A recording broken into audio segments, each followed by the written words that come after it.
Hello అండి, అందరికీ నమస్కారం. వెల్కమ్ టు చిన్నారి వంటలు. ఈ రోజు మేము చిన్న ఆలుగడ్డల ఫ్రై చేస్తున్నాము. సో ఇలాంటి చిట్టి చిట్టి ఆలుగడ్డలను తీసుకున్నాము. వాటిని మేము ఆల్రెడీ బాయిల్ చేసి పొట్టు తీసేసి పెట్టుకున్నాము. వీటికి కావాల్సిన కర్రీ ఎలా చేయాలో ఇప్పుడు చూద్దాము. సో వీటి కోసం అని గిన్నె పెట్టుకొని స్టవ్ ఆన్ చేసుకొని ఆయిల్ వేసేసుకుంటున్నాము. ఆయిల్ వేడయ్యాక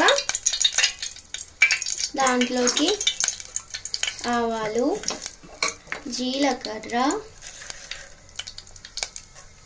కొంచెం పసుపు వేసేసుకొని ఇప్పుడు చిన్నగా కట్ చేసి పెట్టుకున్న ఆనియన్స్ వేసుకున్నాను.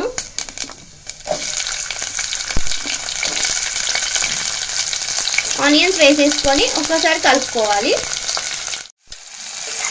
సో ఒక 1 మినిట్ ఇలా కలిపేసుకున్నాక ఇప్పుడు దీంట్లోకి మనం పీల్ చేసి పెట్టుకున్న ఆలు యాడ్ చేస్తున్నాను.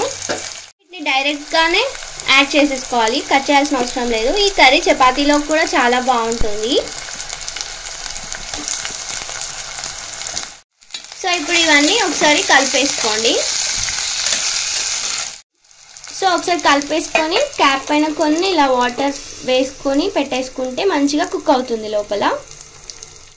సో ఇలా ఒక జస్ట్ 1 మినిట్ వరకు ఆయిల్లో ఫ్రై చేసుకుంటే బాగుంటుంది. 1 మినిట్ అయ్యాక క్యాప్ తీసేసుకొని కలిపేసుకొని మంచిగా కలిపేసుకోవాలి. సో నేను ఆల్రెడీ కొంచెం వేసుకున్నా కదా పసుపు, మళ్ళీ ఇంకొంచెం తగ్గినట్టుగా వేసుకుంటున్నాను. అలాగే టేస్ట్కి సరిపడా కారపొడి,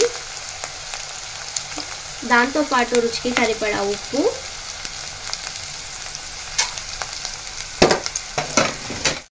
అలాగే ధనియాల పొడి కూడా వేసేసుకుంటున్నాను. ఇంకా కొబ్బరి పొడి కూడా వేసుకుంటున్నాను. సో ఇవన్నీ వేసుకొని నీట్గా కలుపుకోవాలి. సో అంతే అండి, ఇప్పుడు పైన నుంచి కొత్తిమీర వేసేసుకుంటే అయిపోతుంది. ఎంతో టేస్టీ అయిన చిన్ని ఆలుగడ్డల కర్రీ. సో చూసారు కదండి, రెడీ అయిపోయింది. ఎంతో టేస్టీ అయిన చిన్ని ఆలుగడ్డల కర్రీ. మీరు కూడా ట్రై చేయండి. ఎలా వచ్చిందో నాకు కామెంట్లో షేర్ చేయండి.